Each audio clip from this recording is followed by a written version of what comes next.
नमस्कार, सूबा बोलेगा में आपका स्वागत है। मैं हूं आरिश अजहर आपके साथ और आज हम सूबा बोलेगा में बात करेंगे यूपी में पुलिस का इकबाल खत्म।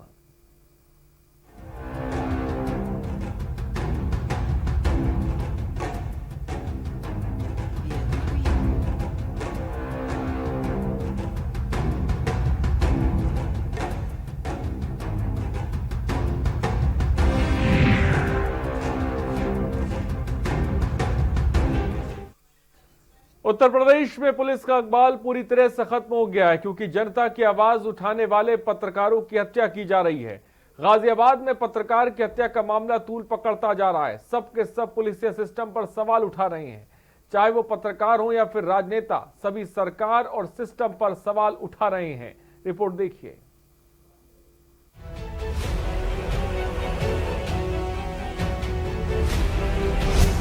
पत्रकार की मौत पर सियासी बवाल। गोली मारकर की गई थी पत्रकार की हत्या। डीएम गाजियाबाद ने मानी सभी मांगे। पत्नी को नौकरी, बच्चों की शिक्षा बिल्कुल फ्री।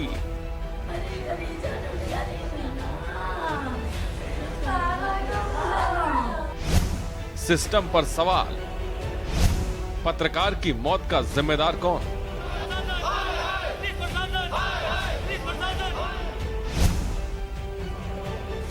गाजियाबाद में हुई पत्रकार की हत्या का मामला तूल पकड़ता जा रहा है। चाहे वो पत्रकार हो या फिर राजनेता, सभी सरकार और सिस्टम पर सवाल उठा रहे हैं। बता दें कि गाजियाबाद के पत्रकार विक्रम जोशी की आज सुबह ही मौत हो गई। इन्हें स्कूटी सवार बदमाशों ने सोमवार देर रात गोली मारी थी, जिसके बाद गाजियाबाद के यशोदा अस्पताल में उनका इलाज किया जा रहा था। लेकिन आज सुबह विक्रम ने दम तोड़ दिया। मौत के बाद मामला राजनीतिक हो गया। काफी दुखद है, मर्माहत करने वाला है। पत्रकार भी सुरक्षित नहीं, आम आदमी सुरक्षित नहीं, पुलिस सुरक्षित नहीं, महिलाएं सुरक्षित नहीं, उत्तर प्रदेश का कोई व्यक्ति आज सुरक्षित नहीं। उत्तर प्रदेश में जंगल राज नहीं तो और क्या है। आज अपराधी बेखौफ होकर घटनाओं को अंजाम दे रहे हैं। सरकार बैठकर मुखदर्शक बनकर तमाशा देख रही है। मुख्यमंत्री जी, लाख दावे आप कर ले, उत्तर प्रदेश के कानून व्यवस्था का यही आलम है। आम आदमी आज महफूज नहीं है। कोई भी व्यक्ति अपने घर से बाहर निकलने से पहले आज सोचने पर विवश है कि वो शाम को घर आ पाए। कांग्रेस प्रदेश अध्यक्ष अजय कुमार लल्लू के साथ ही विक्रम के साथी पत्रकार अस्पताल के बाहर प्रदर्शन करने लगे। बच्चों की पढ़ाई है, जब तक अच्छे स्कूल में पढ़ा सकते हैं, अच्छे स्कूल की पढ़ाई है, शादी है, भाई भाभी की नौकरी है सरकारी, ठीक है। और आधे में जो अभी फिलहाल में वो दे सकते हैं 10 लाख रुपए, अभी फिलहाल में वो दे रहे हैं हमें। इस मामले पर राहुल गांधी ने भी ट्वीट कर योगी सरकार पर सवाल उठाए। राहुल गांधी ने लिखा कि अपनी भांजी के साथ छेड़छाड़ का विरोध करने पर पत्रकार विक्रम जोशी की हत्या कर दी गई। शोकग्रस्त परिवार को मेरी सांत्वना, वादा था रामराज का, लेकिन दे दिया गुंडाराज। इसमें उनको तत्कालिक प्रभाव से 10 लाख रुपए की आर्थिक सहायता माननीय मुख्यमंत्री जी द्वारा स्वीकृत की गई है। उनकी मांग थी कि उनकी जो पत्नी है मृतक की, उनको कहीं नौकरी की व्यवस्था कराई जाए। तो हमने उनको ये आश्वासन दिया है और हम व्यवस्था करा रहे हैं कि उनकी योग्यता के अनुसार जो भी उचित नौकरी होगी उसका प्रबंध कराया जाएगा, उनके पेपर्स वगैरह देख करके।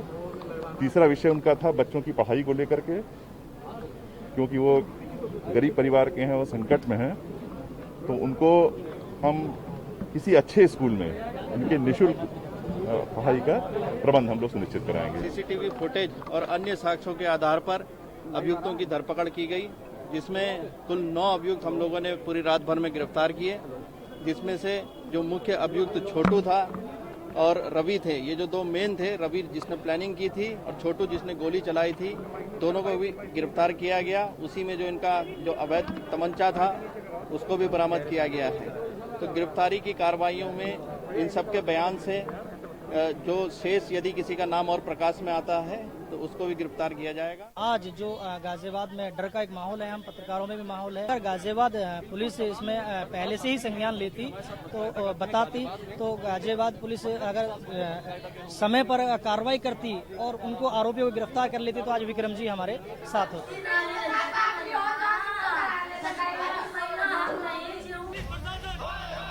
घटना के बाद बढ़ता आक्रोश देख डीएम ने सभी मांगे मान ली। विक्रम जोशी के परिवार को 10 लाख की आर्थिक मदद, योग्यता अनुसार पत्नी को नौकरी, बच्चों की मुफ्त शिक्षा और सुरक्षा की मांग को डीएम गाजियाबाद ने मान लिया। हालांकि पुलिस इस घटना में अब तक 9 लोगों को गिरफ्तार कर चुकी है, लेकिन इस तरह की घटना सिस्टम पर सवाल जरूर खड़े कर रही है। ब्यूरो रिपोर्ट, के न्यूज।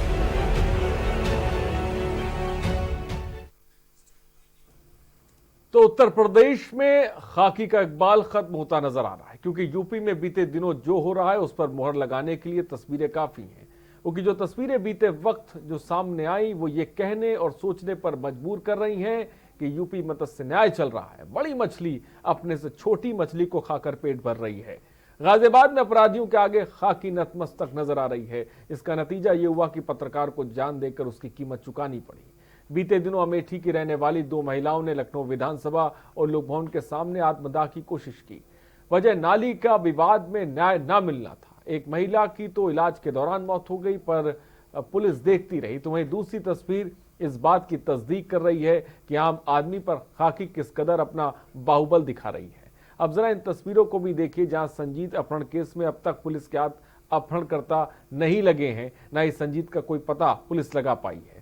तो एक और तस्वीर यह भी है कि जब कोई पिता अपनी बेटी कॉपी किताबें लेने के लिए नियम कानून के साथ सड़क पर निकलता है तो खाकी का बाहुबल कैसे उस पर कहर बनकर टूटता है। ये बताने के लिए तस्वीरें काफी हैं। जो सवाल पूछता है, क्या सच में उत्तर प्रदेश में खाकी का इकबाल खत्म हो गया है, ये अपने आप में बड़ा सवाल है। 2 तस्वीरें इसकी गवाही देती हैं।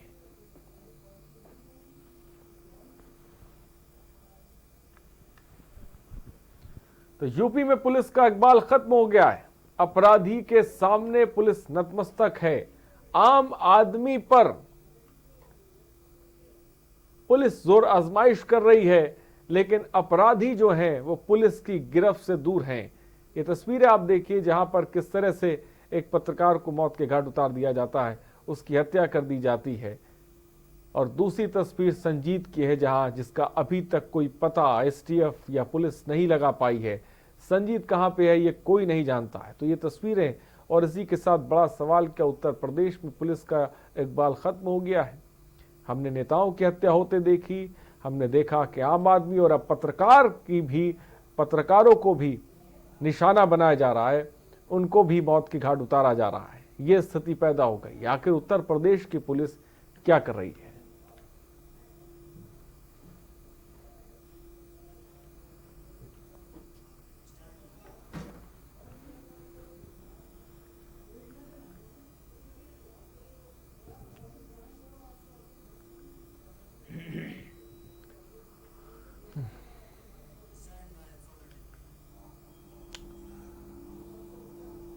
तो ना कानून का भय, ना सजा की चिंता। जंगल राज शायद इसी को कहते हैं। भारत मां की रक्षा करने वाले सेना के जवान का परिवार भी सुरक्षित नहीं है। केंद्रीय मंत्री स्मृति ईरानी के संसदीय क्षेत्र अमेठी में भी हत्याकांड की बड़ी वारदात सामने आई, जहां भारतीय सेना में तैनात जवान के पिता की धारदार हथियार से काटकर हत्या कर दी गई। इतना ही नहीं, जवान की गर्भवती भाभी को भी हत्यारे ने पीट कर अधमरा कर दिया। संग्रामपुर थाना क्षेत्र के शुक्लपुर गांव में रास्ते के विवाद में जवान सूर्य प्रकाश के पिता राजेंद्र मिश्रा की धारदार हथियार से हत्या की गई। मृतक के पुत्र सूर्य प्रकाश ने बताया कि उनके पिता दीवार का प्लास्टर करवा रहे थे, तभी पक्षी धारदार हथियार और लाठी डंडे से लैस होकर आए और पिता को मौत के घाट उतार दिया। अमेठी में जमीन विवाद के चलते सेना के जवान को मौत के घाट उतार दिया गया। जमीनी विवाद में मृतक का पुत्र सेना में जवान है।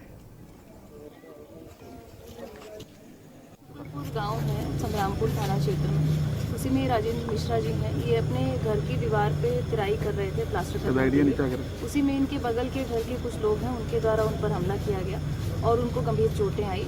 और चोटों के सीक्वेंस में ही वो जैसे सीएचसी यहाँ अमेठी में आए तो उनकी मृत्यु हो गई। इसी प्रकरण का संज्ञान लेकर सभी हम लोग मौके पे आए हैं और इसमें अभी घटनास्थल भी मेरे द्वारा जाकर निरीक्षण किया जाएगा और एफएसएल को भी बुलाया गया है।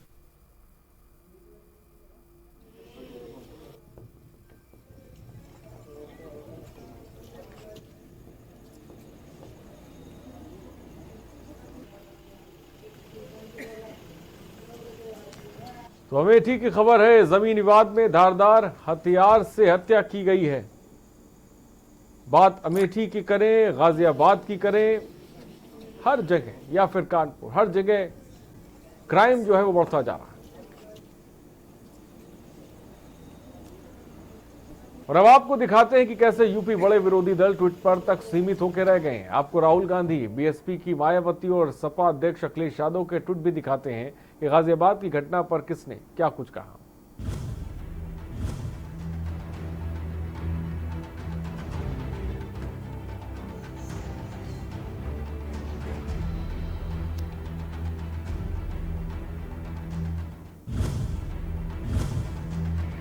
तो अपनी भांजी के साथ छेड़छाड़ का विरोध करने पर पत्रकार विक्रम जोशी की हत्या कर दी गई। शोकग्रस्त परिवार को मेरी सांत्वना वादा था कि रामराज देंगे, लेकिन दिया गुंडा राज। ये बात राहुल गांधी ने कही है।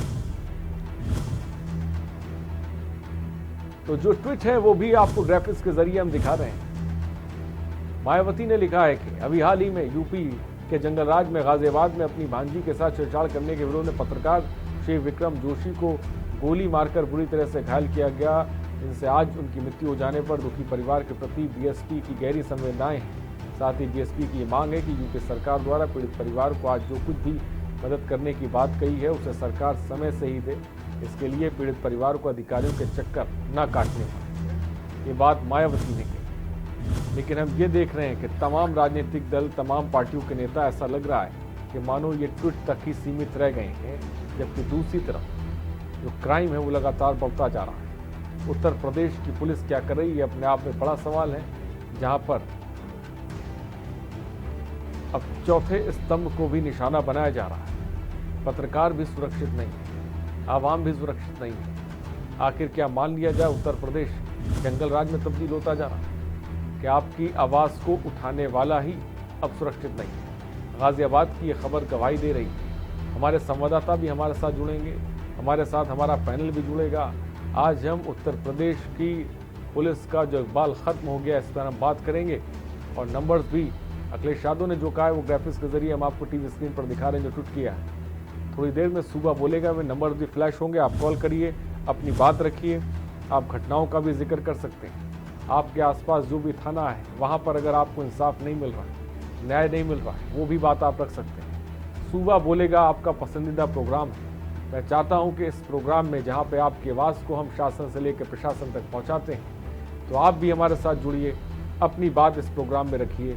साथ ही साथ ट्वीट आपकी टीवी स्क्रीन पर चल रहा है, संवाददाता हमारे साथ जुड़ेंगे, इनपुट हेड हमारे इस वक्त हमारे साथ जुड़ेंगे, और हम इस पर बात करेंगे कि आखिर उत्तर प्रदेश को क्या हो गया, क्या वजह है जो अपराध का ग्राफ लगातार बढ़ता जा रहा है।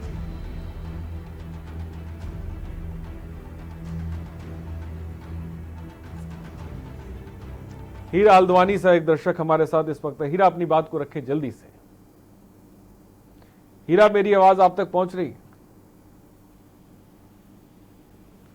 हीरा, क्या मुझे सुन पा रहे हैं आप?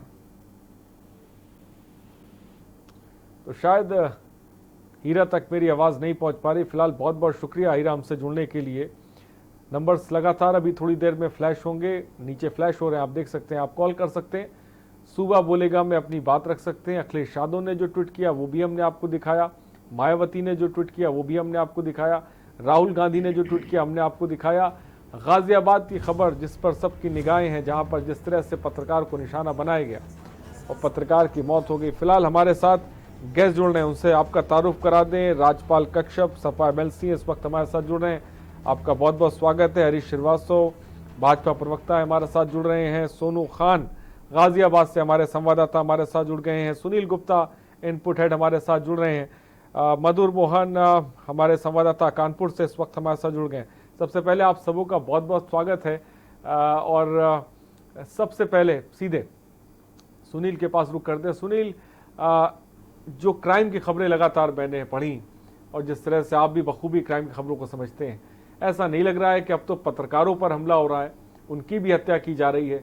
उत्तर प्रदेश में आखिर पुलिस को क्या हो गया है और ये क्राइम ग्राफ क्यों लगातार बढ़ता जा रहा है? क्या पुलिस का इकबाल खत्म हो गया है?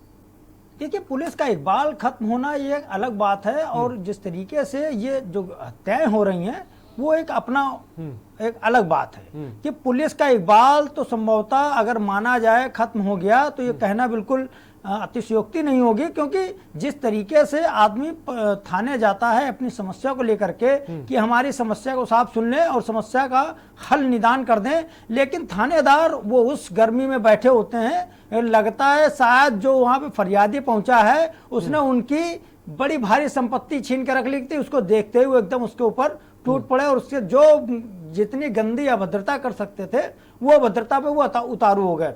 बड़ी चीज ये है कि स्थिति इस कदर विकराल सी नजर आ रही है कि वो कोई एक थानेदार की स्थिति नहीं है। अब तो कानपुर की अगर हम कई थानों की बात कर ले, वहां पर जो लोग जा रहे हैं तो जब कहते हैं बाहर जो मुंशी खड़ा होता है वो साहब से मिलना, तो साहब अंदर बैठे, बोलो क्या तुम विकास दुबे हो क्या? अब ये स्थिति हो गई है कि अब विकास दुबे को थानेदार एक फरियादी को भी विकास दुबे कहकर बुलाने लगे। तो ऐसे में वो जो व्यापारी आदमी जो बाहर जाकर के वो कह रहा है कि फला व्यापारी ने उसकी रुपए की जो करोड़ लाखों रुपए की रकम थी उसको इस कदर से हड़प लिया, उसने 420 करके रुपया ले लिया और उसकी हम साहब आपसे शिकायत करना चाहते हैं, तो कहते जाइए आप बाद में आना। और इस तरह से अगर बात करेंगे तो सीधी सी बात है, कौन थानेदार के पास जाना चाहेगा? अब हमारे मुख्यमंत्री जी ने इस तरीके की व्यवस्थाएं बनाई कि नोडल अधिकारी नियुक्त कर दिए गए, नोडल तमाम सारे नेता नियुक्त कर दिए गए, उनको नोडल अधिकारी बना दिया गया, सब नेता है, तमाम सारे जिले के प्रभारी मंत्री भी बने, सब कुछ हुआ, लेकिन स्थितियां जो थी वो जस की तस थी, क्योंकि सब ने सर्किट हाउस के एक बंद कमरे में सिर्फ नाश्ता किया और जो अधिकारी थे उनको बुलाया, उनसे राय ली, उसके बाद चलते बने और जाकर के रिपोर्ट सौंप दी। ठीक है, उमेश जैन मेरठ से एक दर्शक हमारे साथ इस बीच हैं। उमेश जैन जी अपनी बात को रखें। नमस्कार साहब जी। नमस्कार, बोलिए जल्दी से सर। हाँ, मैं ये कहना चाहता कि उत्तर प्रदेश में जो अपराधियों का दिन पर दिन हौसले बुलंद होते जा रहे हैं, हाँ, मैं ये कहना चाहता कि उत्तर प्रदेश में अपराधियों के हौसले दिन पे दिन बुलंद होते जा रहे हैं, उन्हें सरकारी संरक्षण प्राप्त है, वो बिना पैसे के कोई काम नहीं करते हैं और प्रशासन की भी बात नहीं मानते हैं और ना किसी की मानवता का ध्यान रखते हैं, केवल पैसे का ध्यान रखते हैं और पैसे के ही काम उत्तर प्रदेश में हो रहे हैं और किसी इंसान के काम नहीं हो रहे हैं। मैं भी 2 साल से अपने काम के सही काम के लिए लड़ रहा हूँ पर कोई करने को तैयार नहीं है। मैं जनपद से लेकर और शासन तक चला गया हूँ, फिर भी मेरी बात कोई सुनने को तैयार नहीं है। मैं बागपत कोषागार से एज ए अकाउंटेंट रिटायर हुआ था, पर धक्के खाने के अलावा मुझे कुछ नहीं मिल रहा है। मुझे बहुत दुख है ऐसी गवर्नमेंट का जो किसी का सही काम भी नहीं करा सकती है। बहुत बहुत शुक्रिया। उमेश जी ने अपना साफ तौर पर दर्द रखा और सिस्टम की एक तस्वीर बताने की कोशिश की कि कैसे वो कितना परेशान है, लेकिन उनके सुनने वाला कोई नहीं है। लेकिन इस बीच सोनू खान भी हमारे संवाददाता हमारे साथ है। मधुर, मैं आपके पास आऊँगा। सोनू खान, गाजिया में पत्रकार की हत्या कर दी जाती है। फिलहाल कई बातें सामने आई, लेकिन ये भी देखने को मिला है कि जो गाजियाबाद का पत्रकार समूह कहें या पूरे देश की बात करें, एक उबाल है लोगों में देखने को मिल रहा है, गुस्सा लोगों में देखने को मिल रहा है जो पत्रकार के साथ जिस तरह की वारदात को अंजाम दिया गया है। सोनू खान, क्या जानकारी? लगातार जो विक्रम जोशी हैं, उन्होंने थाने के अंदर 2 दिन पहले बताया था कि कुछ लोग हैं जो मेरी भांजी उसके साथ छेड़छाड़ कर रहे हैं, उसकी तहरीर उन्होंने थाने के अंदर दी, लेकिन थाने के अंदर उन्हें रिस्पॉन्स नहीं मिला। अगर पुलिस समय रहते हुए पुलिस उसमें कार्रवाई कर ली तो विक्रम जोशी जो आज वो हमारे बीच होते, लेकिन पुलिस का रवैया ऐसा कुछ पहले ऐसा मामला नहीं है। इससे पहले भी गाजियाबाद में पत्रकार एक अनुज चौधरी, उनके ऊपर भी हमला हुआ है, तो गाजियाबाद में ये कोई ऐसा पहला काम नहीं है। हमारे साथ ऐसा लगता है कि 3-4 दिन पहले शिकायत की गई थी, एप्लीकेशन दी गई थी, उस पर एक्शन ना लेना, तो मुझे ऐसा लगता है कि पुलिस वालों पर भी कार्रवाई होनी चाहिए कि अगर ये लापरवाही ना होती तो शायद पत्रकार की जान ना जाती। देखिए, लगातार जो गाजियाबाद के पत्रकार हैं सब वो सुबह धरने पर भी बैठे थे।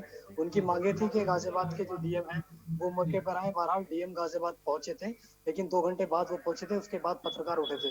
जो गाजियाबाद के पत्रकार उन सबों के रोष है कि जब उन्होंने, जो विक्रम जोशी पत्रकार थे, उन्होंने थाने के अंदर तहरीर दी थी, उनका मुकदमा क्यों नहीं लिखा गया? अगर पुलिस मुकदमा उसमें लिख देती और उनके खिलाफ कार्रवाई करती तो ये इतनी बड़ी जो घटना जो बदमाशों ने अंजाम दी है वो नहीं हो पाती। तो कहीं ना कहीं जो बदमाश है उनके हौसले किस कदर बुलंद है ये साफ देखने को मिल रहा है कि दिन दहाड़े एक पत्रकार में बदमाश आते हैं और आके गोली मार के चले जाते हैं। तो कहीं ना कहीं जो प्रशासन की जो व्यवस्थाएं हैं, जो गाजियाबाद के एसएसपी बातें करते हैं कि हम गाजियाबाद में तिगड़ी अभियान चला रहे हैं, लगातार जो बदमाश है उनको धर दबोच रहे हैं। तो ये सारी चुनौतियां गाजियाबाद पुलिस की। पत्रकार समूह संघ के कुछ लोग हैं, समूह के कुछ लोग हैं, तो उनसे बात करिए। क्या वो किस तरह से आवाज बुलंद कर रहे हैं, अब उनकी क्या मांगे हैं, अगर आप बात कर सके उनसे। हमारे साथ वरिष्ठ पत्रकार हैं, संजय मित्तल जी हमारे साथ हैं। इनसे ये बताएंगे पूरी बात को कि जो गाजियाबाद पुलिस का रवैया है वो किस तरीके का रवैया है। जी देखिए, मैं आपको बताना चाहूंगा कि जिस प्रकार से गाजियाबाद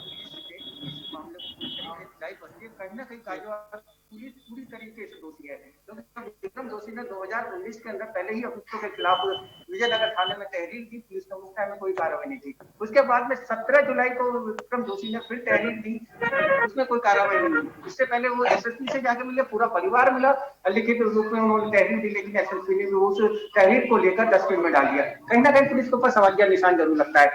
लेकिन जिस दिन ये वारदात हुई 30 जुलाई को, 2 घंटे पहले विक्रम जोशी ने चौकी इंचार्ज को फोन करके बताया कि मेरे पर हमला हो सकता है, लेकिन जो चौकी इंचार्ज और थाना इंचार्ज थे उन्होंने कहा कि हमारी तबीयत ठीक नहीं है, कल सुबह आकर दे देंगे। अगर वो उस मौके पर पहुंच जाते तो शायद विक्रम जोशी हमारे पत्रकार भाई हमारे बीच में होते। एक तरफ तो योगी सरकार लगातार बहुत बड़े बड़े दावे करती है कि प्रदेश में बेटी बचाओ बेटी पढ़ाओ, ये सारे नारे बिल्कुल धोखे साबित हुए। गाजियाबाद एसएसपी को गाजियाबाद जिला नहीं दिखाने बिल्कुल फेल साबित हुए, क्योंकि अब से पहले भी ऐसी वारदातें गाजियाबाद में कई बार हो चुकी है। जी, और भी इनसे भी बात कर लेंगे, इनसे भी पूरी जानेंगे। फुरकान हम हमारे साथ है, फुरकान मलिक। ये ज्यादातर जो विक्रम जोशी है उनके साथ इनका रहना सहना था। ये पूरी फुरकान जी पूरी कहानी आपसे जानना चाहेंगे, पूरी कहानी बताइए क्या थी। पूरा मामला ये था, विक्रम की भांजी के साथ में रवि नाम का लड़का आए दिन छेड़छाड़ करता था। हर बार कुछ कविता कुछ नहीं कमेंट करना लड़की के ऊपर, वो विक्रम की था। 16 तारीख में विक्रम की भांजी को छेड़ा गया था। विक्रम की भांजी के साथ जब छेड़छाड़ हुई तो उसके परिवार वालों ने इस बात का विरोध किया। विरोध करने पर रवि नाम के लड़के ने अपने 3 दोस्तों को बुला लिया और 16 तारीख की शाम को पूरा घटना मुझे पता है, दर्शक जानते। मैं ये चाहता हूं कि आखिर जब, जैसा कि अभी थोड़ी देर पहले एक पत्रकार बंधु जिक्र कर रहे थे कि 17 जुलाई की बात, वो तारीखों की बात कर रहे थे, इस दौरान वो परिवार के लोग शिकायत कर रहे थे, लेकिन ये शिकायत नहीं सुनी जा रही थी, इस मामले पर ध्यान नहीं दिया जा रहा था। है उन पुलिस वालों पर क्या कार्रवाई होगी, उन पुलिस वालों पर कार्रवाई करने के लिए क्या कुछ कदम उठाए जा रहे हैं, इसके बारे में जानना चाहता हूं। उसके उसमें जानना चाहेंगे जो पुलिस का जो रवैया रहा है, जो पुलिस ने कार्रवाई नहीं की है, जो पुलिस वाले इसमें दोषी पाए जाएंगे उनके लिए क्या मांग कर रहे हैं। घटना करने से पहले 4 बजे के समय जिस दिन घटना हुई है 4 बजे के आसपास ये लोग चौकी के अंदर बैठे थे। 5 लोग जिन्होंने फायरिंग की है, ये स्वयं चौकी के अंदर। उसके बाद इन्होंने रात में 10 बजे घटना को अंजाम दिया है, लेकिन 10 बजने से पहले यानी 8 बजे 2 घंटे पहले ही विक्रम के घर पे, उसकी बहन के घर पे गए थे। वहाँ विक्रम से उनकी कहा सुनी भी होगी। ठीक है सोनू खान, मैं आपके पास आऊंगा। हीरा हल्द्वानी से एक दर्शक इस बीच हमारे साथ है। हीरा अपनी बात को रखें। हीरा जी, क्या मुझे सुन पा रहे हैं आप? हीरा, क्या मेरी आवाज आप तक पहुंच रही है? ठीक है, शायद हीरा तक मेरी आवाज नहीं पहुंच पा रही। फिलहाल बहुत बहुत शुक्रिया। कैलाश झांसी से एक और दर्शक। कैलाश जी, अपनी बात को रखें। कैलाश जी बोलिए। कैलाश जी, मुझे सुन पा रहे हैं आप? शनिवार में बाहर जा रहा था, सब्जी लेने, तो मेरी गाड़ी की चलान काट दी और शराब की भट्टी खोला था। कैलाश जी की शायद उनकी आवाज हम तक साफ नहीं आ पा रही। फिलहाल बहुत बहुत शुक्रिया कैलाश जी हमसे जुड़ने के लिए। मधुर मोहन भी काफी देर से हमारे साथ इस वक्त जुड़े हुए हैं। सीधे मधुर के पास चलते हैं। मधुर मोहन, संजीत अपहरण कांड को लेकर क्या पूरे मामले पर अपडेट मिल रही है? उत्तर प्रदेश की पुलिस या एसटीएफ जो जांच करी, क्या अभी तक पहुंच पाई है? आपको बताते हैं बर्रा का पूरा मामला संचित अपहरण कांड, लेकिन इसके 30 पूरे हो गए, लेकिन अभी भी पुलिस के हाथ में पूरे खाली है। सर्विलांस टीमें लगी है, क्राइम ब्रांच लगी है, एसटीएफ लगी है, लेकिन अभी तक युवक है अभी तक वो नहीं आया है। और घर वाले बराबर एसएसपी कानपुर को कॉल कर रहे हैं, एसपी साउथ से मिल रहे हैं, बगल इंस्पेक्टर से मिल रहे हैं, लेकिन अभी तक उनको एक कोई जवाब ऐसा है जिससे उनको संतुष्ट मिले कि हाँ मेरा बच्चा मेरा वापस आ जाएगा। उनके घर वालों का रो रो के बुरा हाल है, लेकिन अभी तक कोई भी आला अधिकारी अभी तक उनके घर नहीं पहुंचा है, ना उनसे बात करने पहुंचा है। बात की, उनका क्या कुछ कहना है? इतना लंबा वक्त गुजर गया, उनके पैसे भी चले गए, अभी तक क्यों नहीं पुलिस या एसटीएफ की टीम पहुंच पा रही है इन अपहरणकर्ताओं तक? क्या वजह इसके पीछे, क्यों नहीं पहुंच पा रही है? एसएसपी कानपुर जो बर्रा थाने हम लोग उनसे बात की थी तो उनका साफ कहना था कि टीमें लगी हैं, अपना कार्य कर रही हैं, तो हम लोग को कुछ बताने के लिए नहीं है। लेकिन जब मीडिया ने उनसे दबाव डाला कि सर 30 दिन हो गए, उसके बाद भी अभी तक पुलिस के हाथ में कुछ नहीं लगा, तो उनका साफ कहना है कि टीमें लगी, जल्द खुलासा किया जाएगा। जी ठीक है। हरीश रावत, माफ कीजिएगा, हरीश श्रीवास्तव बीजेपी प्रवक्ता भी इस वक्त हमारे साथ हैं। हरीश श्रीवास्तव जी, आपने हमारे संवाददाताओं को सुना, ग्राउंड रिपोर्ट आपने देखी, किस तरह से आपकी सरकार के दौरान एक पत्रकार को मौत के घाट उतार दिया जाता है। कानपुर से मधुर मोहन बता रहे हैं संजीत को अब तक पुलिस बरामद नहीं कर पाई है। और तो और कानपुर देहात का मैं वाकया बता दूं तो वहां पे जो अपहरण किया गया है शख्स, फिलहाल उसकी बरामदगी हो गई है, लेकिन उसमें बीजेपी नेता का नाम सामने आया है। क्या कहेंगे हरीश श्रीवास्तव जी?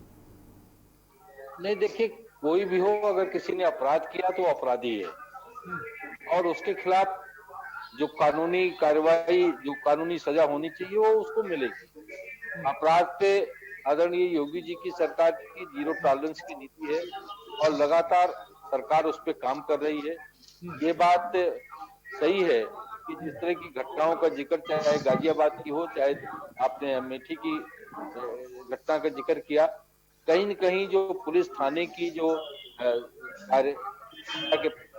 मिलता है और जिस तरह से जो थानों के द्वारा उनका संवेदनहीनता है, कहीं न कहीं उसके कारण इस तरह की बीभत्स घटनाएं घटती हैं। निश्चित रूप से ये आवश्यक है कि पुलिस के आला अधिकारी, रामराज का वादा किया था ना, ये गुंडा राज कैसे तब्दील होता जा रहा है? विपक्ष कह रहा है आपने तो रामराज की बात की थी, लेकिन यहाँ तो दिन पे दिन वारदातें होती जा रही हैं। अब तो पत्रकारों का भी जीना दूभर हो गया है। रामराज का हमने वादा किया था और लगातार जिस तरह से योगी जी की सरकार में अपराधियों के खिलाफ निर्णायक कार्रवाई हुई है, बखूबी आप सभी पत्रकार मित्र उससे परिचित हैं। और लगातार जिस तरह से लगातार 3 सालों से एक दुर्दांत अपराधियों के खिलाफ सरकार ने कार्रवाई की, हजारों के संख्या में अपराधी जेलों के शिक्षों में सड़ रहे हैं, वो किसी से छिपी नहीं है। लेकिन जैसा कि मैंने बताया कि कुछ अधिकारी कर्मचारियों की जो कर्तव्य निष्ठा में शिथिलता कारण जिस तरह से कुछ थानों में थानेदारों के जो एसओ हैं या जो एसआई हैं या कांस्टेबल हैं, उनके द्वारा समय पर एक्शन न लिए जाने के कारण अनेक विभत्स घटनाएं घट जाती हैं, जिसके कारण सरकार को शर्मसार होना। हरीश जी, मैं आपसे एक सवाल करना चाहूंगा कि मुख्यमंत्री जी ने तमाम सारे मंत्रियों को जिले का प्रभारी बनाया, उसके बाद आईएएस अधिकारियों को प्रभारी बनाया गया। अब एक नई व्यवस्था आ गई कि आईपीएस अधिकारी को जिला का नोडल अधिकारी बना करके भेजा गया। कारण क्या था? उन्होंने आखिर क्या रिपोर्टें दी?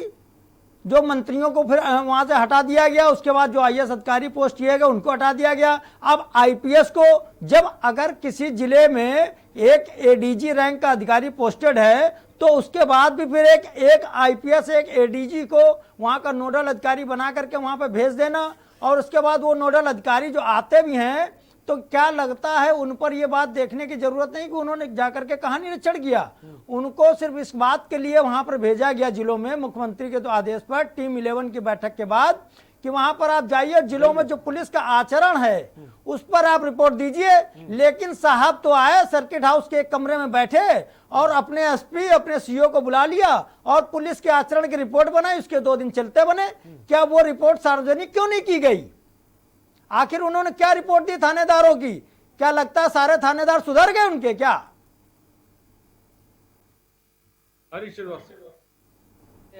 कहाँ की बात कर रहे हैं, कहाँ की चर्चा कर रहे हैं? उत्तर प्रदेश मुख्यमंत्री द्वारा अभी टीम 11 के साथ बैठक की गई, उनमें उसमें सभी जिलों में अलग अलग आईपीएस अधिकारियों को नोडल अधिकारी बना करके भेजा गया कि आप जाकर के जो पुलिस की कार्यशैली है उस पर आप बात करिए, कौन पुलिसकर्मी क्या गड़बड़ कर रहा है उसकी आप पूरी रिपोर्ट बना करके भेजिए, पुलिस का व्यवहार जनता के प्रति कैसा है, इसकी आप रिपोर्ट शासन को उपलब्ध कराइए। साहब आए, 2 दिन रुके कानपुर में, दूसरे जिलों में भी अलग अलग जिलों में बनाए गए तो नोडल अधिकारी वहां भी साहब पहुंचे और 2 दिन तक बैठ करके उन्होंने सर्किट हाउस में बाकायदा निरीक्षण किया वहीं पे, और जो अधिकारियों ने उनको दिखाया वो देखे और चलते बने। क्या नहीं लगता ऐसे अधिकारी को, जो मुख्यमंत्री ने जिसको पोस्ट किया हो वहां पर भेजा हो नोडल अधिकारी बना करके, उसको थाने थाने जाना चाहिए था। वो उसको अगर एक आम जनता दरबार लगाता तो असलियत सामने खुल करके आ जाती। ठीक, हरीश जी क्या कहेंगे? जल्दी से। नहीं, देखिए सर, माननीय मुख्यमंत्री जी द्वारा जो नियुक्त नोडल अधिकारी थे उन्होंने अपनी जांच की, क्या रिपोर्ट दी ये तो शासन को दी होगी, उस पर मैं कोई आधिकारिक बात नहीं कह सकता। इसके लिए आपको पुलिस विभाग के आला अधिकारी या शासन में बैठ के आला काफी देर से हमारे साथ राजपाल कश्यप जी भी जुड़े हुए हैं। एक्चुअली ब्रेक का वक्त हो चला है, मैं राजपाल आपके पास भी आऊंगा। फिलहाल सुबह बोलेगा में रुकते एक छोटे से ब्रेक के लिए, और चर्चा इस पर लगातार जारी रहेगी। सिस्टम पर सवाल है और खाकी का जो इकबाल है वो खत्म होता जा रहा है, ऐसा लग रहा है। रुकते हैं ब्रेक के लिए।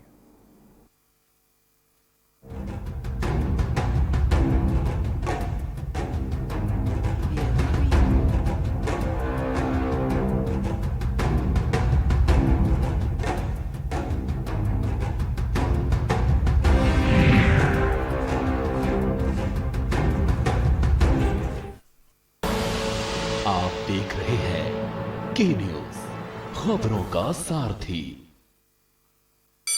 Mount Litra Z School, Unnao, #1 in academics, #1 in sports, best teachers, best results, smart classroom, best transport facility, world class infrastructure के साथ Mount Litra Z School, Unnao। खुदी को आजमाया है तो ये अंदाज आया है, खुदी को आजमाया है तो ये अंदाज आया है। तुम में भी मैं हूँ, शुद्ध प्लस पान मसाला। राम की जिंदगी को थोड़ा पढ़ भी लीजिए। आप मुद्दे से भटक रहे हैं। सब बोलेंगे, सबकी सुनेंगे, अनुशासन के साथ सवालों की झड़ी अड़ी, क्योंकि हमें है देश की पड़ी। सोमवार से शुक्रवार शाम 6 बजे TV9 भारतवर्ष, अब तो सब देख रहे हैं। आप देख रहे हैं के न्यूज, खबरों का सारथी।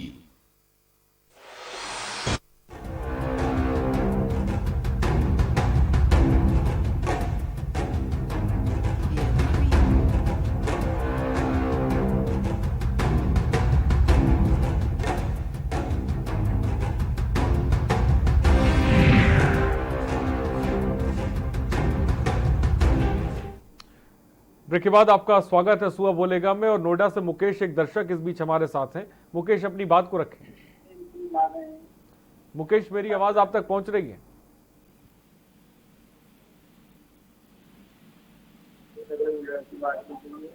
मुकेश, क्या मुझे सुन पा रहे हैं आप? जल्दी से। ठीक, मुकेश तक मेरी आवाज नहीं पहुंच पा रही। बहुत बहुत शुक्रिया मुकेश हमसे जुड़ने के लिए।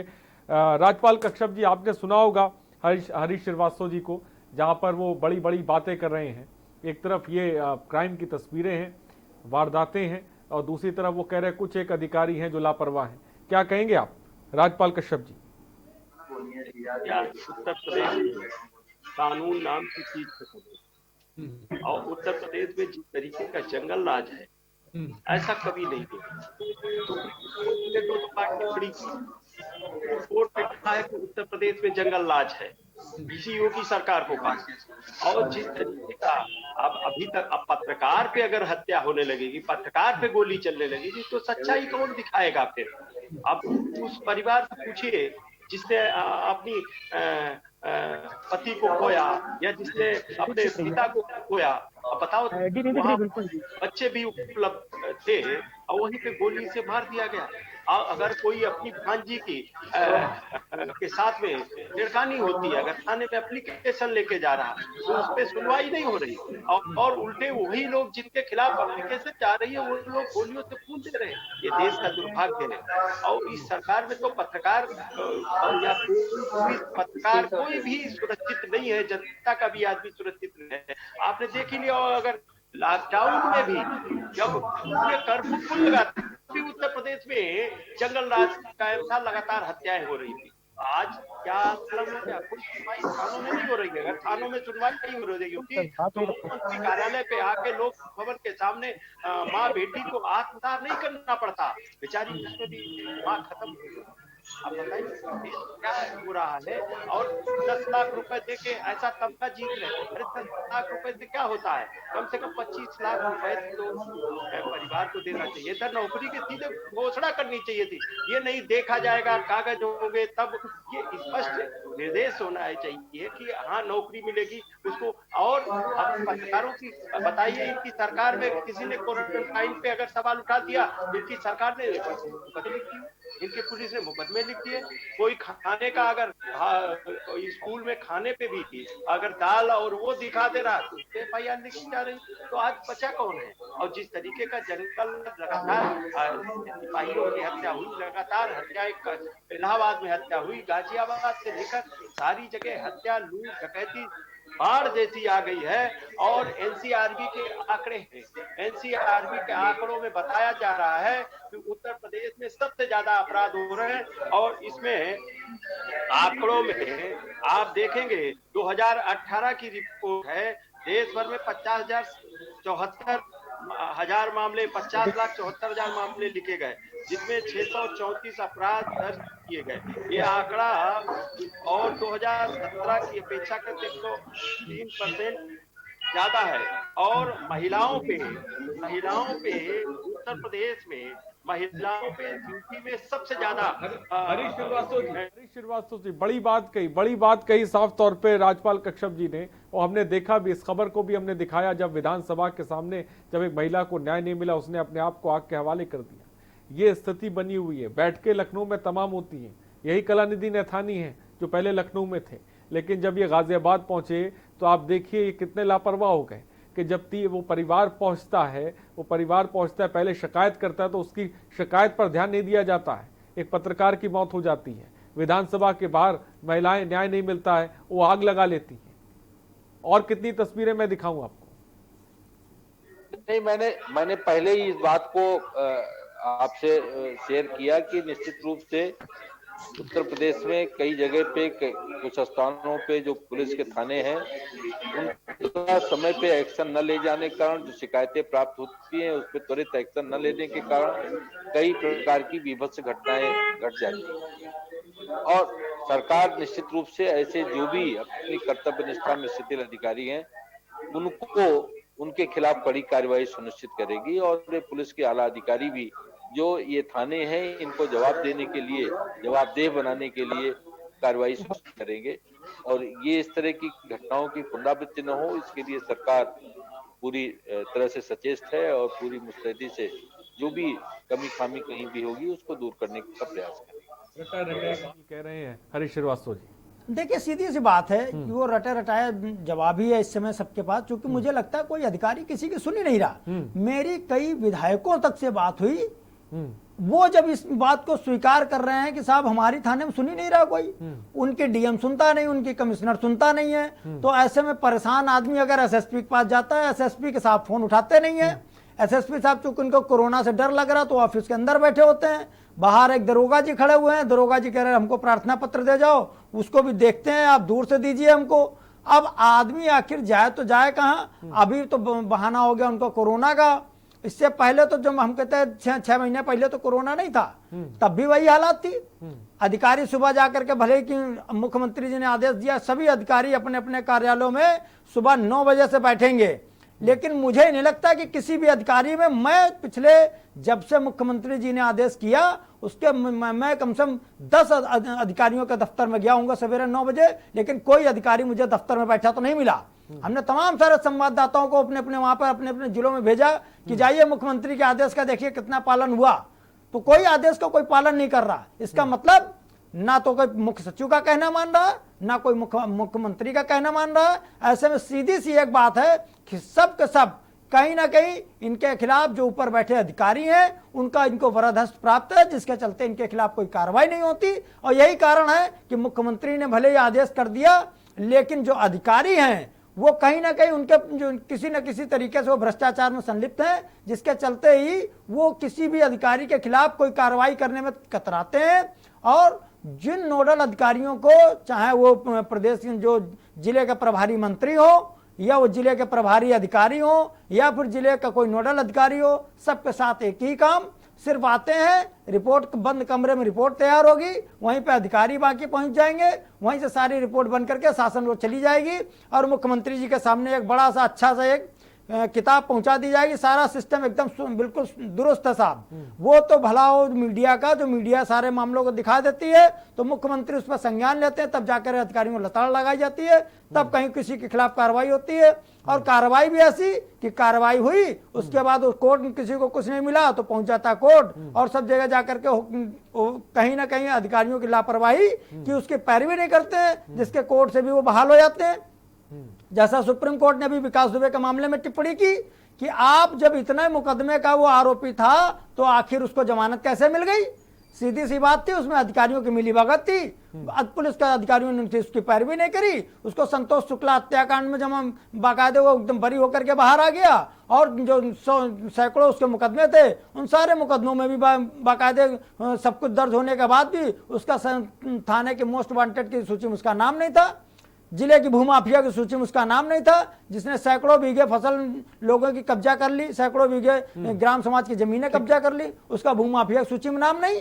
सीधी सी बात है, पूरा का पूरा जितने नीचे से लेके अधिकारी कहीं ना कहीं सब के सब बेवकूफ बना रहे हैं, एक दूसरे को समझा रहे हैं, और सब का सब पूरा सिस्टम एकदम ध्वस्त हो चुका है। बिल्कुल सही आपने कहा, पूरा सिस्टम ऐसा लग रहा है कि ध्वस्त हो चुका है। एक नया सिस्टम, एक नया नेक्सस बन चुका है जहां पर पूरी मिलीभगत चल रही है और हर चीज को ऊपर के लोगों से, खासकर सीएम योगी आदित्यनाथ से मैं कहूं कि छिपाया जा रहा है। मीडिया में खबरें चलती हैं तो उनको पता लगता है तो कार्रवाई होती है, लेकिन इस बार हम देख रहे हैं कि पत्रकारों पर भी अब जो है अधिकारी उनकी भी नहीं सुन रहे हैं और उनकी वो भी अपनी जान से हाथ धो बैठ रहे हैं। गाजियाबाद की तस्वीरें हैं, इससे पहले आपने उन्नाव की एक तस्वीर देखी थी जहां पर एक पत्रकार को मौत के घाट उतार दिया गया था। मधुर मोहन भी इस वक्त हमारे साथ है। मधुर मोहन, मैं जानना चाहूंगा संजीत अपहरण कांड को लेकर अब परिवार किस तरह से देख रहा है, क्योंकि दिन पर दिन लगातार गुजरते चले जा रहे हैं, एसटीएफ व पुलिस कुछ कर नहीं पा रही है, 30 लाख रुपए परिवार के डूब चुके हैं, परिवार का बहुत बुरा हाल है। अब इस पूरे मामले पर क्या हो रहा है?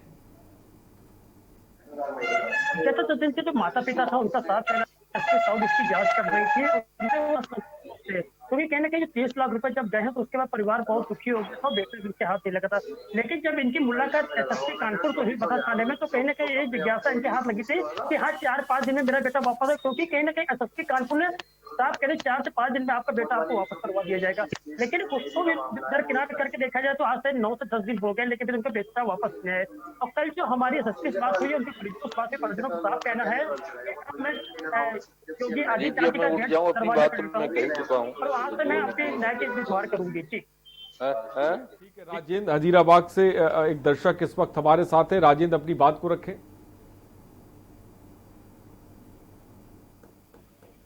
राजेंद्र, क्या मुझे सुन पा रहे हैं आप? नमस्कार जी, नमस्कार, बोलिए। नमस्कार सर, टीवी न्यूज को मैं सैल्यूट करता हूँ। सर, मेरा कहना है कि ये खादीधारी नेता लोग गुंडों का एक कमाल है।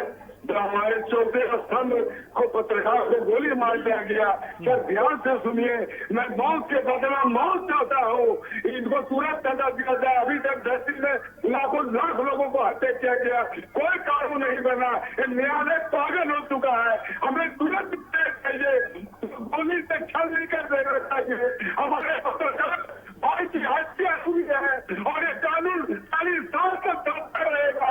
मोदी जी को खादीधारी नेताओं का ये गुंडा है, ये भावाधारी को बदनाम करने का प्रयत्न है। अगर ये देखिए राजेंद्र जी, मर्यादा का ख्याल रखिए, मैं चाहूंगा। ठीक है, बहुत बहुत शुक्रिया। तमाम दर्शक जो भी फोन कर रहे हैं, मैं चाहूंगा क्योंकि आपको इस वक्त देख सुन रहा है तो भाषा शैली का विशेष ध्यान रखें, ये बहुत ज्यादा जरूरी है। फिलहाल सोनू खान भी गाजियाबाद से एक हमारे संवाददाता इस वक्त हमारे साथ। सोनू, आपने तमाम पत्रकार जो समूह के लोग हैं गाजियाबाद के, उनसे आपने बात करी, साफ तौर पर उनमें भी क्रोध देखने को मिल रहा था। एक दर्शक भी जुड़े हुए थे, वो भी बहुत क्रोधित थे। मैं जानना चाहूंगा आपसे, ये एसएसपी कांदी नैथानी पहले लखनऊ में थे, अब ये गाजियाबाद में जो है इनका ट्रांसफर हुआ, लेकिन ये देखने को मिल रहा है कि क्राइम को लेकर जो एक्शन में होना चाहिए वो साफ तौर पे नहीं नजर आ रहा है। देखिए, गाजियाबाद के जो एसएसपी कॉलोनी नथानी है, वो उनका जो कानून है, उनका जो गाजियाबाद की जो ट्रैफिक पुलिस है, उसको लेकर वो सतर्कता बरतते हैं कि गाजियाबाद में कोई भी बगैर हेलमेट के नहीं घूमना चाहिए, गाजियाबाद में बाइक पर 2 लोग सवार नहीं होने चाहिए। तो गाजियाबाद जो पुलिस है वो इस पर लगी हुई है। जो अपराधी अपराध करके जाएगा वो बाइक पे तो जाएगा नहीं, वो अपराध करके सीधा भाग जाएगा। लेकिन जो गाजियाबाद पुलिस है अपराधियों को नहीं पकड़ पाती, सिर्फ जो गाजियाबाद पुलिस पकड़ती है जो लोग अपने घर से निकल रहे हैं, जो बाइक पर 2 बैठ के जा रहे हैं, उनको पकड़ती है।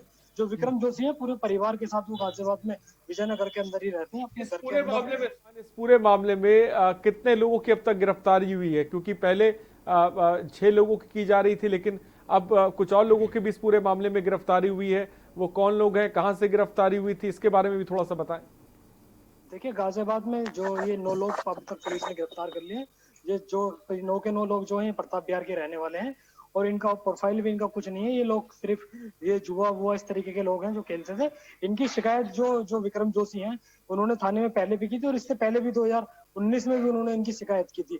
तब से ये लोग जब से इन्होंने थाने में शिकायत कर दी थी कि ये लोग खेलते हैं, उसी को लेकर ये लोग इनसे जो जुआरी थे ये पत्रकार से रंजिश रख रहे थे और उसके बाद जो इनकी भांजी है उनके साथ छेड़खानी करने लगे थे। उसके बाद जब इन्होंने थाने के अंदर तहरीर दी उसके खिलाफ, उन जुआरियों के खिलाफ, तो वो लोग गुस्से में आ गए और जो पत्रकार विक्रम जोशी है उसका पीछा करने लगे। कुछ पत्रकार भी हमारे साथ हैं जो लगातार उनके साथ रहते थे, उनके साथ काम करते थे। उनसे भी आपकी बात कराएंगे, उनसे पूछेंगे कि अब तक गाजियाबाद में जो पुलिस है उसका रवैया इसको लेकर किस तरीके का। जी, हैदर मलिक हमारे साथ हैं, उनसे बात करेंगे। जी, देखिए, मेरे हिसाब से कहीं ना कहीं यहाँ पर गाजियाबाद जो है कहीं ना कहीं फेल होते हुए दिखाई।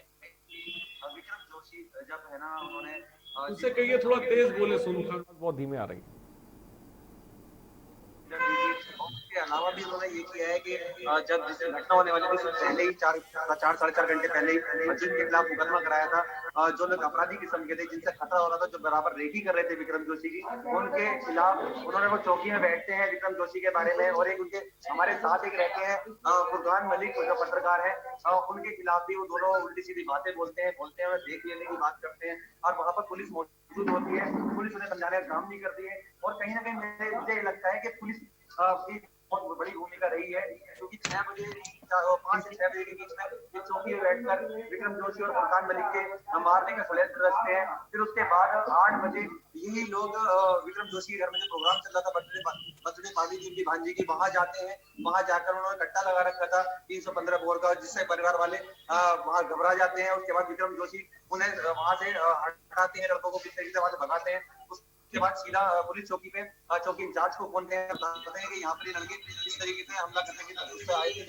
तो उसके बाद ठीक है, मैं आपके पास आऊंगा। तो साफ तौर पे आपने पत्रकार साथियों को भी सुना जहां पर वो पूरी घटनाक्रम को ही बता रहे थे और पुलिस कितनी लापरवाह हो गई है साफ तौर पे ये भी बता रहे। लेकिन सुनील, हमने हरीश श्रीवास्तव को सुना, हमने राजपाल कश्यप को सुना, तमाम बातें की जा रही हैं। हमने देखा सरकारें आई गई, तमाम वादे, तमाम बड़े बड़े दावे किए गए, लेकिन क्राइम ऐसा लगता है कोई भी सरकार रोक नहीं सकती है। ये अपराध जिस तरीके से बढ़ता, लगातार जो क्राइम का ग्राफ बढ़ता चला, चाहे किसी की भी सरकार हो, लग रहा है ये किसी के बूते की बात नहीं। देखिए, बूते की बात तब तक नहीं हो सकती जब तक जो संबंधित थाना क्षेत्र है, जब तक जो हालात पहले देखने मिलता था कि लोगों को डर रहता, तो ऐसा ना हो कि रात में कहीं मुख्यमंत्री आ जाएं और थाने का निरीक्षण कर लें और देखें आखिर थानेदार की स्थिति क्या है। ऐसा ना हो तहरीर लेकर के मुख्यमंत्री या डीजीपी स्वयं थाने पहुंच जाएं या एसएसपी स्वयं थाने पहुंच जाएं कि देखें क्या हालात है भाई, हमें मुकदमा दर्ज कराना है। तो वो डर तो पूरी तरीके से खत्म हो चुका है पुलिस वालों में, क्योंकि वो जितने भी थानेदार हैं वो कहीं ना कहीं कोई नेता का रिश्तेदार है, कोई अधिकारी का रिश्तेदार है, तो कोई पंचम तल से फोन करा रहा है, तो कोई वहां से मुख्यमंत्री के गृह जनपद से फोन करा रहा है, तो कोई मुख्य सचिव के गृह जनपद से फोन करा रहा है। तो सब के सब कहीं ना कहीं कोई ना कोई सिस्टम में है। कोई रुपए दे करके आ रहा है कि मैंने तो साहब रुपया दे दिया, मेरा तो कुछ होना ही नहीं है। तो यही कारण है कि वो सब के सब मिल करके अवैध कारोबार को शुरुआत करते हैं। और जब थानेदार थाने उसको जैसे ही थाने मिलता है, थाने पहुंचते ही वो वहां पे हेड मॉडरेटर से पूछता है कहां से काली कमाई आती है। तो पहले तो कुछ तो थानेदार बोले यहाँ से उनको और बढ़ाओ। तो सीधी सी बात है, यही कारण है कि अगर कोई फरियादी थाने पहुंचता है तो उसको सबसे पहले बदतमीजी का उनको शिकार होना पड़ता है। और यही कारण है कि इस गाजियाबाद के मामले में भी जब वो लोग परिवार वहां पर वो लोग उन्होंने शिकायत की, पुलिस ने तत्काल अगर इस पर तुरंत एक कोई कड़ी कार्रवाई की होती तो शायद जो हत्यारे हैं वो ये हत्या न कर पाते। चाहे वो संजीत यादव का मामला है, अपहरणकर्ताओं को जिस तरीके से परिवार वालों ने तुरंत जाकर के इंस्पेक्टर रणजीत राय को वहां पर तहरीर दी, उसमें तुरंत के तुरंत अगर पुलिस एक्टिव हो जाती तो शायद ये सब पकड़े जाते। कुछ दर्शक, देवराज बंदायू से एक दर्शक हमारे साथ है। देवराज जी जल्दी से अपनी बात को रखें। देवराज जी बोलिए। जी बोल रहा हूँ सर। नमस्कार सर। जी नमस्कार, बोलिए। सर मैं ये कह रहा हूँ किसी भी काम के लिए सिस्टम जिम्मेदार नहीं है। मान लीजिए कोई गलत काम हो रहा है, उसके लिए पुलिस बनाई गई है और पुलिस का काम है उसको रोकना। आप अगर बिना हेलमेट के चले जाएं, बिना मास्क के चले जाएं, तो वो 2 मिनट में पकड़ लेते हैं। कोई आदमी मजबूरी बताए, कोई समस्या में है, कोई नहीं सुनता। आगे जाओ एप्लीकेशन देंगे तो वो फाड़ के देंगे। आदमी जाए तो जाए कहाँ पर, ये बात समझ में नहीं आती। जब इनके ऊपर अपने आप से गुजरती है तब ये कैसे एक्शन ले लेते हैं। बाकी कोई आदमी शिकायत करने जाता है उसको कोई एक्शन नहीं है। बिहेवियर की बात कर रहे हैं, ठीक। हाँ जी बोलिए, जल्दी से। ऊपर से आदेश देने से नहीं होगा सर, तो उनको देखना चाहिए सर, उसके से रिपोर्ट मंगानी चाहिए। आप एक नियम बना दीजिए, कोई भी सरकारी आदमी जो अपना काम कर्तव्य ढंग से नहीं करता है, हम उसके खिलाफ अगर 3 बार से ज्यादा शिकायत दर्ज होती है कि वो अपना काम जो है ढंग से नहीं कर पाता, तो हम उसके खिलाफ कानूनी कार्रवाई करेंगे। 3 बार में अगर वो सुधर जाता है तो सही है, वरना हम आपको बर्खास्त कर देते हैं। अब होता क्या है कि सब उन्होंने मान लो किसी ने कुछ सस्पेंड कर दिया या किसी ने कुछ कर दिया, तो पैसे दे के बहाल हो जाते हैं, दंड तो कुछ मिलता ही नहीं उनको। जब तक आदमी के अंदर डर नहीं होगा वो अपना काम ढंग से करेगा ही नहीं। सही कह रहे हैं, जब तक डर नहीं होगा तब तक काम ढंग से नहीं करेगा। बहुत अच्छी बात आपने कही। मऊ से सुरेंद्र यादव एक और दर्शक हमारे साथ हैं। सुरेंद्र यादव जी अपनी बात को रखें। जी बोलिए। सुरेंद्र यादव जी बोलिए, आपकी आवाज हम तक आ रही है, जल्दी से अपनी बात रखें। हाँ जी, मैं थाना मुंबई से बोल रहा हूँ। हम लोग बहुत चिंतित हैं। हाँ जी, आज मैं बोल रहा हूँ। जी बोलिए, आप टीवी की तरफ ध्यान न दीजिए, जल्दी से अपनी बात को रखें।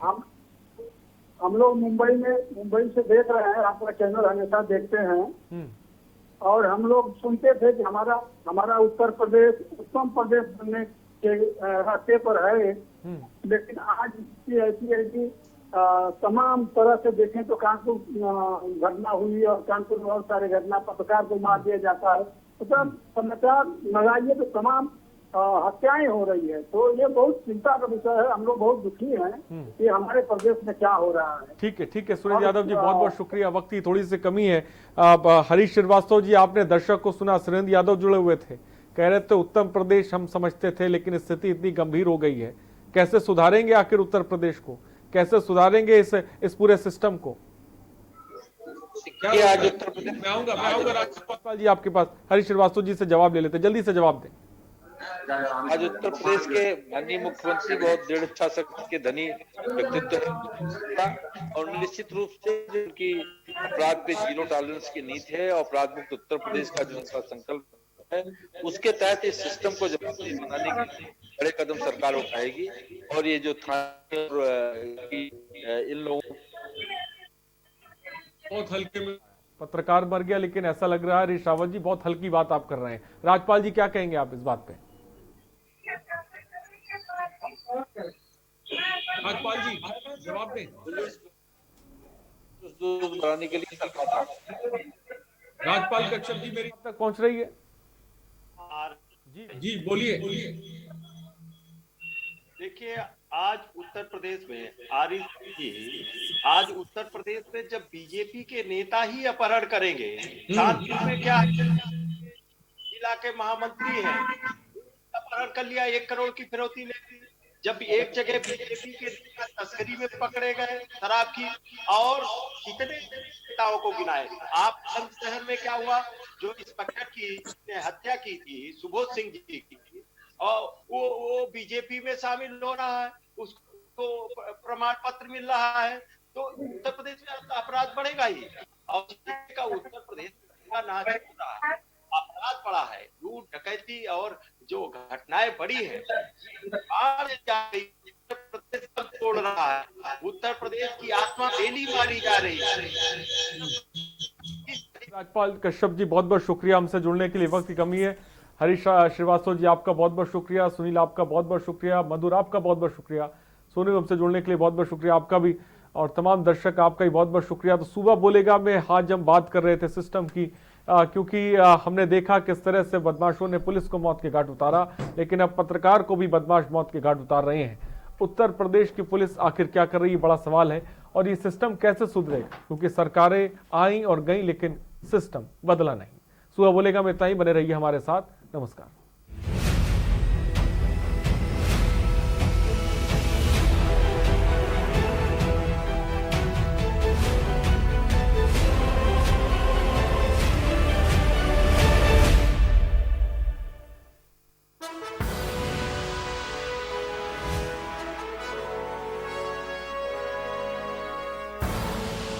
आप देख रहे हैं के न्यूज, खबरों का सारथी। Mount Litra Z School, Unnao, #1 in academics, #1 in sports, best teachers, best result, smart classroom, best transport facility, world class infrastructure के साथ Mount Litra Z School, Unnao। IPL पान मसाला, इसमें है शिमोगा की मशहूर सुपारी, केरल के बागों से इलायची, सोलन के जंगलों से उत्पादित शुद्ध कत्था, असली फूलों की खुशबू और प्योर चंदन के तेल से निर्मित 0% निकोटीन, 0% टोबैको युक्त IPL पान मसाला।